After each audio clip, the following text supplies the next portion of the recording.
On February 12th, in 2002, I was convicted of violating the Computer Fraud and Abuse Act of 1986 and about 20 other related crimes. I was sentenced to 20 years in a maximum security prison. On June 2nd, 2002, I was released from prison and sent on my way. I was not placed on probation or parole. Those not intimately familiar with my case might scoff at the above statements, but they're completely factual. It's the events that occurred during that 4-month period that are the reason my sentence was commuted and I was sent home. I arrived at the United States Medical Center for Federal Prisoners in Springfield, Missouri on February 13th of 2002 at roughly 9 in the morning. The 2 U.S. Marshals who delivered me handed the intake officer a stack of paperwork and signed a form before leaving me in the care of the Bureau of Prisons. I was 18 years old and wet behind the ears. I had a lengthy juvenile record, but this was the big leagues. A guard read through my intake form and said, "Hacker, huh? You a homo or something?" I replied, "No, of course not." He laughed. "If you're a homo, you should tell me now. Homos go to a special cell block." He proceeded to do a cavity search and corralled me into a shower where he sprayed me with a hose and then issued me my prisoner uniform, shoes, belt, hygiene supplies, a towel, blanket, and badge with my prisoner number on it. I was lucky. I had been assigned to C Block. C Block had private rooms and a common area. My room was a 10-foot by 6-foot cell that had a single bunk, a jail toilet with a sink in the basin, and a locker that served as a nightstand and a table. There was a camera in the upper left-hand corner over this 3-inch thick steel door with a single tempered glass window at just about eye level. Okay, so now that I've given you an idea of what kind of place I was at, let me go down to brass tacks. This was a giant stone building where every imaginable evil was committed on a daily basis for the better part of 70 years by the time I got there. I'm not asking you to believe in ghosts, but that prison is haunted. Inmates would report hearing rustling noises outside their doors or knocking on the walls behind their cells. Nearly everyone on C Block had a story about Old Jim. Old Jim was a guard during the riot of 1941. Legend has it he turned the corner onto C Block and the inmates tackled him to the ground and raped him to death. Other versions of the story claim they raped him and then stabbed him. Point is, he died horribly. On some nights when we were supposed to be asleep, we'd stand at our meal flaps and have conversations through the crack. Every now and then, we'd hear keys jingling and footsteps in the hall. If anyone was brave enough to look up, they'd see nothing, if they were lucky. Anyone that reported to have looked Old Jim in the eyes was called a liar. As the story goes, if you look Old Jim in the eyes, he'll come to your cell and kill you. More than one inmate had been found mutilated in their cell over the years. Even with the cameras in place, there was no evidence that anyone had been inside the cell aside from the victim. We traded Old Jim sightings like campfire stories, but he was far from the only ghost. My cell in particular was especially terrifying. Unlike most cells, I had a grate in my ceiling. It had been bolted up with mesh wire, but that didn't stop a previous occupant from making rope out of his sheet and hanging himself.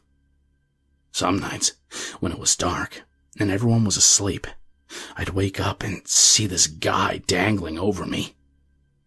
I'd close my eyes as quickly as I could. I asked Ksarch, one of the inmates I'd developed a bit of a friendship with, about it. He said that it was this Nazi guy that died in my cell back in the 50s. A nasty storm rolled in one afternoon and knocked the power out. By that evening, the backup generators had gone out. C Block was on lockdown. The guard sat in his office smoking, as the rest of us were forced to do without. We could smoke on an enclosed stoop 4 times a day, but even the electric lighter on the wall was about useless at that point. The snoring from the end of the hall meant the guard was asleep. Larry was a good guy, and none of us had a problem with him. He had a habit of falling asleep, and most nights that wouldn't have been a problem, but the magnetic doors weren't working. The main door to the cell block still used a key, but all the interior doors had been upgraded. Larry was asleep in an unlocked office that contained a load of contraband on a cell block that housed 2 serial killers, a Marine that went on a rampage, and about a dozen killers, 4 terrorists, and a hacker. It did not end well for him. Tyrell was a gangbanger from Chicago convicted of killing a DEA agent. Larry had busted Tyrell several times for trying to gain entry to the hygiene cabinet in the guard office. Larry was asleep and Tyrell wasn't confined to his cell. Larry didn't even have a chance to scream. I doubt he even woke up. Tyrell grabbed Larry's nightstick and his keys. As he went for the door, we all heard a jingling noise that sent all of us back to our cells. I didn't watch, but what I heard was bad enough.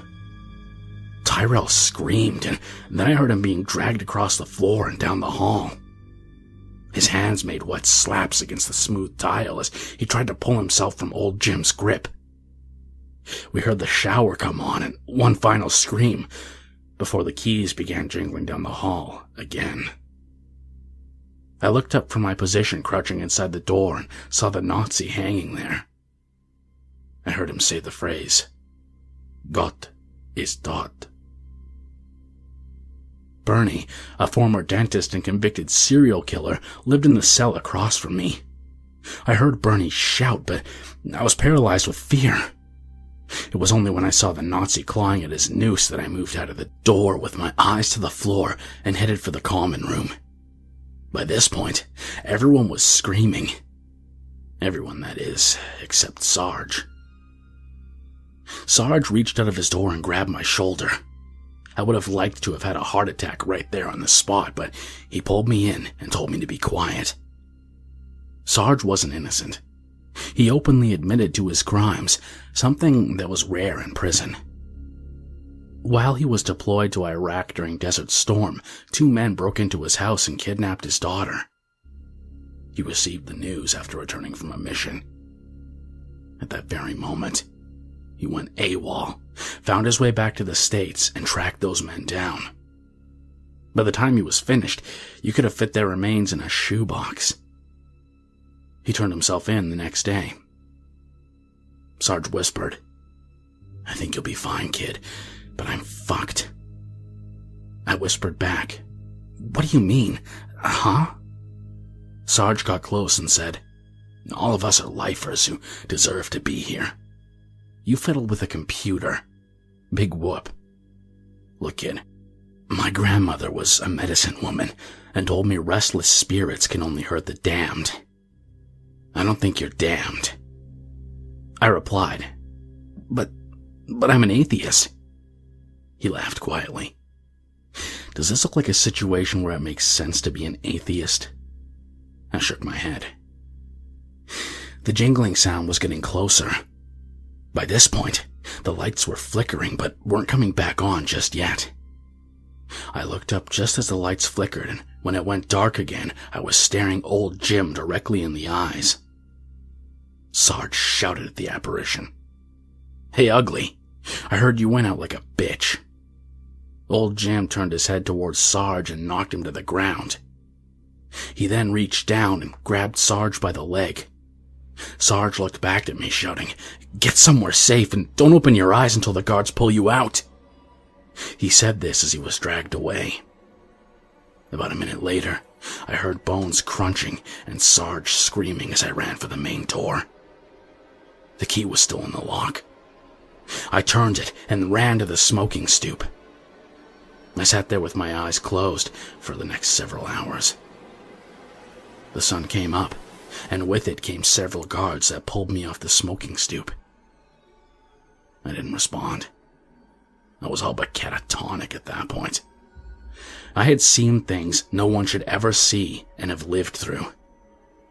I was moved to solitary for the better part of a week, and even still I didn't respond when questioned. It was only when I was brought to the warden that I showed any sign of being mentally present. The warden had brought me to his office, and I was put in a chair. He offered me some soda, but I didn't respond. Then he clasped his hands behind his back and walked over to his desk. After sitting down, he said, "This happened in 44, and again in 59. Before my time, mind you, but I read the reports. Never a survivor before. Honestly, we don't know what to do with you." I looked up at him. He smiled and continued, "I talked to a friend of mine with the federal prosecutor's office, and he said you're a non-violent offender that broke into a computer or something and made some threats. He and I had a talk with an appellate judge we know, and he ruled that certain evidence in your trial should have been ruled inadmissible." I relaxed a bit more and sat back in the chair as a slight grin came to my face. The warden offered me a soda. I said, "Yes, please." He then said, "I believe prison should be more about rehabilitation than incarceration. A lot of the sociopaths need to be locked away, but the ones that can be reformed should be reformed."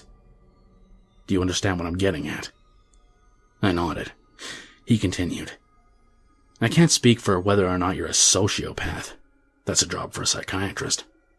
But you survived something that has on more than one occasion killed every last inmate on that block. Someone or something decided that you should live. Who am I to argue with a higher power?" He got up and turned towards the window. "Tomorrow morning, a pair of marshals will drive you to an airport in St. Louis where you'll be flown down to Nashville, Tennessee and released into your own custody. Your sentence has been commuted to time served without probation or parole." He paused and I said, "Thank you, sir."